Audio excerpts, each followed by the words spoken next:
So I bought an HTC Vive on the secondhand market in China just so I could play VR. I know this is pretty much obsolete, discontinued technology by now, and HTC apparently put out a bunch of expensive new headsets that nobody likes. But 3 years ago, or whenever it came out, this was really good stuff. So it should still be really good stuff, because there's 3 years of like tech support and games that work for it. So we're gonna see what this looks like. This is a second-hand HTC Vive from somewhere in China. All right, it's in here, let's take a look. All right, so my box is open. I had to move this to another room because my son was very interested. So I've got a piece of foam here. Let's see what else is inside. I got some thingies. I'm not sure what these thingies are. Maybe they're to stick on your face so you don't get the like other person's sweat from the VR headset's foam. Okay, face protector thingies. Good for times when contagious viruses are spreading around the world, like these days. And here is the Vive box. Hey, it came in a box. Kind of dingy, but secondhand, so what do you expect? And now, let's open this over a blazing inferno! All right, we've got the clickbaity title out of the way, so let's change that. So inside the box are some owner's manuals and Vive warranty. Probably out of service since it's been years. So we'll just throw that to the side. And we've got our Vive controllers. They seem to be working. I'll have to test them out on my computer. Show that later. And ooh, they came with 2 blue lanyards. I like blue. So 2 controllers, and I can see here are my base stations. They look to be in pretty good condition. I can plug them into the wall or to a stand. All right, and over here is my headsets. All right, so this is apparently a 9-star used unit, so it should be fairly well kept. So we'll see how well it works once I get it on my computer, but it's got all the cords, it's all connected, still works, apparently. And over here is my link box. So here is the box, HDMI, USB, and power cable, and the power cord. And let's see, we also have the cable that links to my computer and 2 little thingamajiggers to put this on some stands. All right, great, I love thingamajiggers. So that's what's in this box. Let's go check the other cardboard box because it was kind of heavy. So I think it came with some stands that we can use. All right, let's go. All right, let's see what else is in our box. Bubble wrap, don't need that. Bubble wrap. Oh, pop the bubble, nice. Oh, these thingies, which I threw back in the box. And here it is. Here it is. This is it. These are my stands. Yeah. All right. Stands for my base stations. Yes. I don't have to plug them into my walls. That's good. These were probably really cheap. It's China. And that's it. That's all you need, and that's what you get. So, after contacting the manufacturer or the warehouse where they keep these used things, I found out there were some things I was missing, and I was angry at them, and it turns out right under this foam pad was the chargers for my base station, and looks like the charger for the handheld controllers, and something to plug in some headphones. Although my headphones can't use this plug. I'm using a different one because mine have this special plug-in. I don't know why. They're kind of okay headphones, but they're not super great. Anyway, I'm using my headphone plug-in. So we've got the Vive at the house. Now let's plug it into the computer and set up the base stations. If you get one, make sure to look under the foam. So here are my Vive controllers charging with just like cell phone USB dongles, which everybody probably has. So, all right, one is fully charged, one is getting there.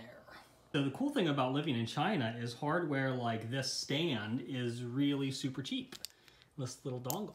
So this all came with it, and it wasn't that expensive. I think it just comes standard with every Vive this online company sells. So let's get this hooked up on both sides and get our base stations ready. Base station number 1 and base station number 2. We're gonna plug it in. Plug this baby in, because I'm not even sure if these charge yet. I'll have to look that up on Google. But it's a good thing these cords are long, because my plug's kind of far away. Definitely can't leave that out with the 2-year-old around. So computer illiteracy got me during the installation of the Vive. It turns out you need to be able to do dual monitors on your computer to make the Vive work, because the Vive is basically another output. It's another monitor. And I had a HDMI coming from my graphics card into my monitor, and then I needed an HDMI into the Vive. And my graphics card only had one HDMI. So how do you fix that? Well, one way is to use your internal GPU in your motherboard, and some other guy, check his video there, made a video about how to do that, so you can just watch his video. What I did is I'm going to try this other DisplayPort on my graphics card, which is DVI, that's translated to HDMI, and see if this can turn on my monitor, and then I can use the HDMI port. And we'll see if the graphics card can actually do that. I don't know, because I'm computer illiterate, sort of. So let's go find out. All right, so the monitor works. Let's see what happens when we plug in the Vive. Also, you have to download a special Vive software from the Vive site. So just Google Vive software. All right, so I've plugged my box into my computer with HDMI.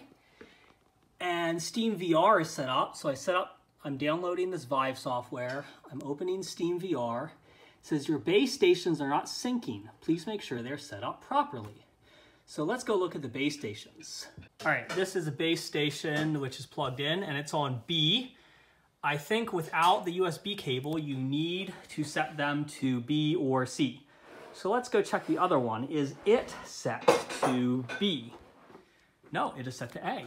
So here at the back, there is this little button, and we're going to press that little button and turn this to B and see if that syncs them. Can't find my little button now. There we go. A, B. Okay. Let's make that look a little more. Okay. Let's see if they're syncing now. Aha! I checked more info and found a problem. Push the mode buttons on the back of the base station so that one base station is B and one base station so C. Okay, let's do that and see if it fixes my syncing problem. Because we're still not. Okay, so this one's C, this one's B, and now let's turn these on. I forgot I was supposed to turn these on and put them in view of the base stations. Okay, they're now in view of the base stations. Does this solve our problem?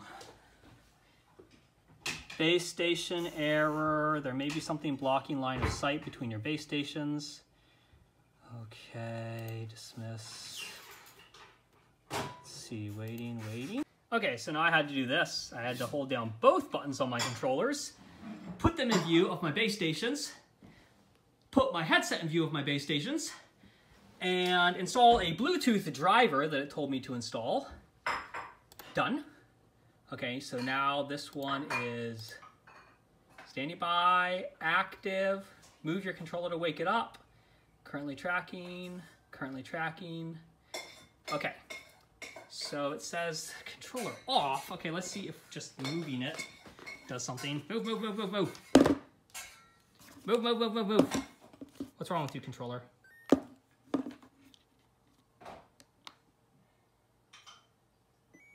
Okay. You good? Are they both good? Searching. Standing by. Make sure he's in view of a base station. Oh, come on. I don't know what's going on. Searching. Standing by. Okay, so we're still having problems. Let's see if I can fix it by fiddling around with the base stations. Okay, now I had to do this, so I pointed my controller at the screen. It just took some turning off and on the controllers and telling it to pair down here, and let's click next. Okay, now it's telling me calibrate the floor. So let's do that. Take these, stick them on the floor, and tell it calibrate floor. What comes next? Next we'll create some boundaries. We'll identify your available space, defining it as large as possible, also free of any obstacles that may impede your movement while wearing the headset. Click next to continue. Next, create some boundaries. Hold the trigger as you trace the outer perimeter of your available space with the tip of the controller. Okay.